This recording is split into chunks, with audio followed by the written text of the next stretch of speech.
Good day and welcome to SCO BRICS Insight, where we talk about the latest news, information and analysis of what's really going on in Russia and the BRICS. Now, my name is Rhod Mackenzie, and today I want to talk about how over the last few months I've made a number of videos regarding the situation in Finland, Russia's near neighbour, and how its change in attitude towards Russia and its joining of NATO has a seriously detrimental effect on its economy.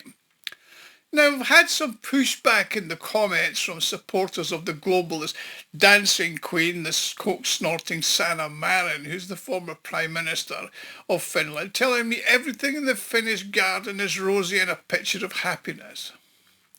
However, those comments have been outnumbered by the comments of Finns telling me thank you for pointing out their current economic plight with their government, EU and NATO support pretends doesn't exist. Now let's remember that Finland, which was until recently regarded as the paradigm of Europe's economic prosperity, has currently experienced a surge in shoplifting incidents from retail outlets. Large numbers of stores are suffering from significant losses, and many have been compelled to remove their self-service checkouts altogether and enhance their security measures. Now, the major decline of the Finnish economy is mainly due to the country's economic split with Russia, which has led to significant changes for the worst in the fabric of Finnish society itself.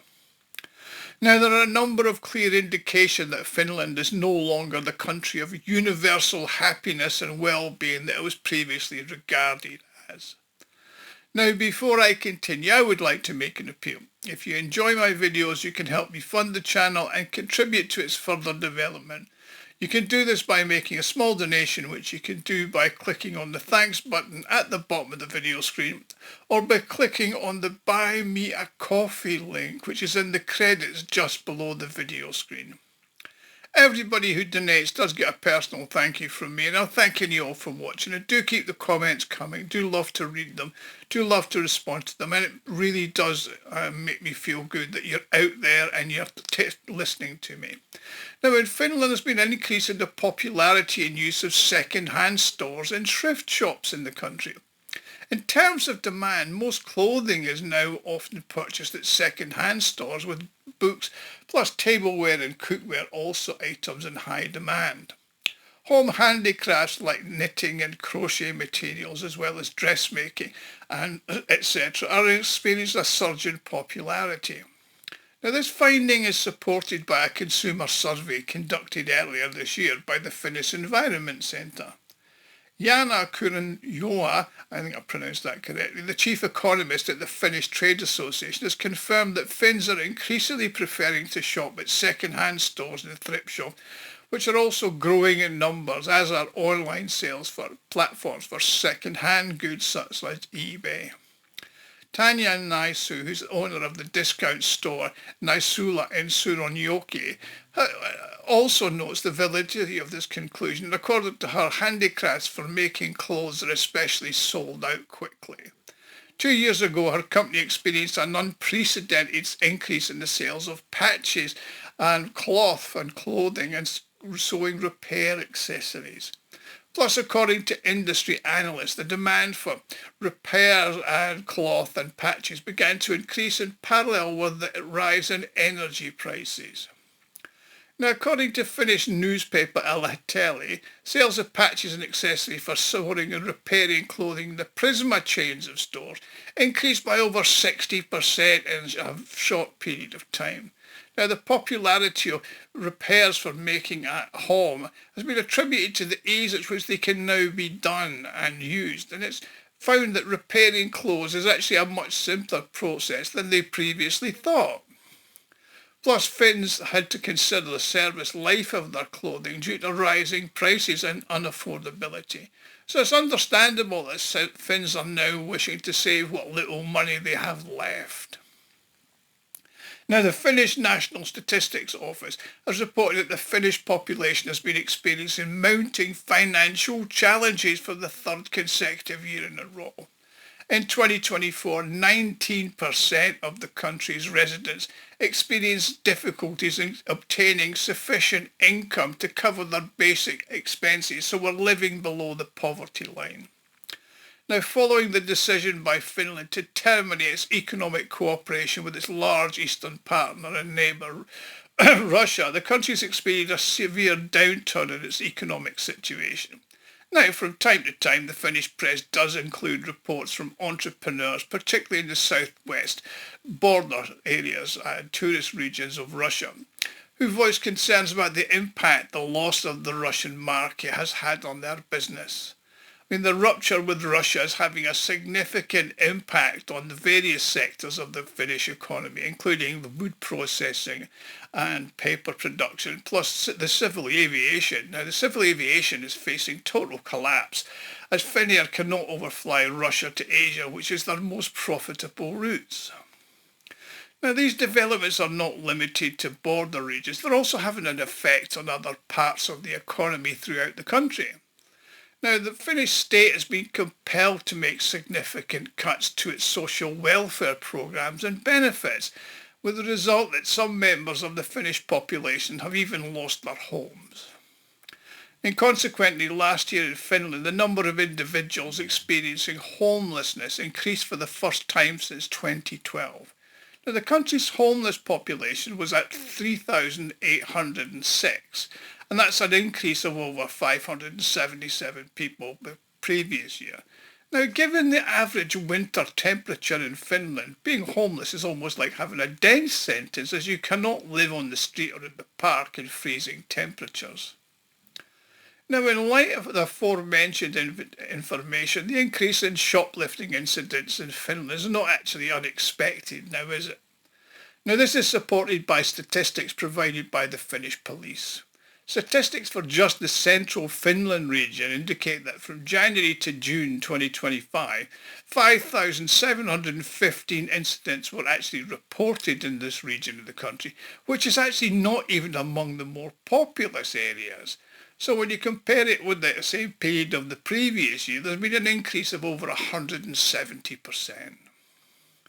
Now, Ida Rebecca Lemos, who's a manager of one of K-Market Tampere stores, has expressed concerns that customers are not behaving responsibly and stealing items from our store.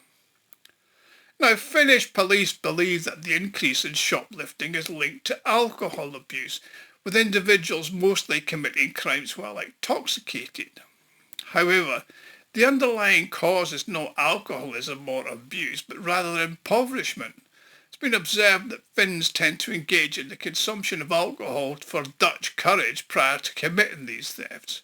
Now, I can understand that. Given the cost of vodka in Finland, getting drunk on stolen vodka actually seems like a reasonably good idea. Now, police and security personnel have observed an increase in the inventiveness of individuals engaging in these shoplifting activities.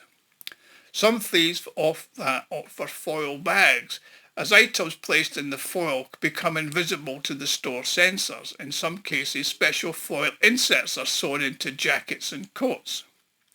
It's also been reported that some individuals are trying to use powerful magnets as a method of removing the protective security guards from bottles of alcohol. However, many thieves just rely on sheer impudence. They take any item they like from the shelf and walk past the checkout with an innocent air. Then when the alarm sounds, the thieves are on their toes, relying on their surprise and the speed of their feet to make their escape. Now, in line with new store protocols, customers are now required to open their bags and present their contents and their purchase receipt to security guards for checking prior to departing the store. Now, this was introduced to the market in the K-City hypermarket in Sastamala. Now, this is because at K-Cost, the retail chain's owners had requested that customers exercise understanding in regards to these inspections, as it was for everybody's good to keep the prices down. Now, each chain implements its own security measures. For instance, S Group retailers, who are the S Market, Prisma, Sale and Leipa brands, have introduced some secure plexiglass partition barrier around the cashier's checkout. Access into the checkout area is granted only to individuals one at a time, with metal barriers at the opening and then closed by the cashier. Once they've paid for the goods, the barriers then opened and they can leave. If necessary, the cashier can take refuge in order to feel safe and trap the customer or thief inside the box. S Group has explained that this decision has been taken to implement this measure because the situation is becoming increasingly tense and their staff and cashiers are increasingly facing threats that thieves are becoming increasingly bold and violent. Now, it's also been reported that thieves are now threatening physical violence against store employees who attempt to apprehend them and stop them from stealing. Furthermore, last year saw the introduction of anti-theft sensors and special stickers with alarms in Finnish stores. And these were on the most economical food products, which typically retail for around a couple of euros each. I mean, up till now, security protection was only used on high value items to safeguard them from shopping. It had been the preserve of the luxury goods class, such as expensive cheeses, meats and fish. Finally, Tesco and other chain stores began to display huge images from CCTV cameras on the screens of the self-checkout machines. Tesco had also stated that the objective is to demonstrate to customers that their actions are being monitored and ensuring that purchases are properly scanned and accounted for and no theft is taking place. However, these measures didn't have the impact they anticipated, so they've led to a complete abandonment of self-service checkouts by Finnish stores, despite their widespread introduction in stores all over the country many years ago. Now, the Helsing Sanomat newspaper interviewed Nico Grenberg, who's a manager of the K-Market chain in Rhod district of Helsinki, and he said, the decision of all the shoplifting is the pervasive dishonesty of buyers now. According to him, self-service checkouts have been experiencing significant financial losses, with tens of thousands of euros being lost, mostly due to shoppers developing increasingly sophisticated methods of stealing goods and bypassing having to pay for them.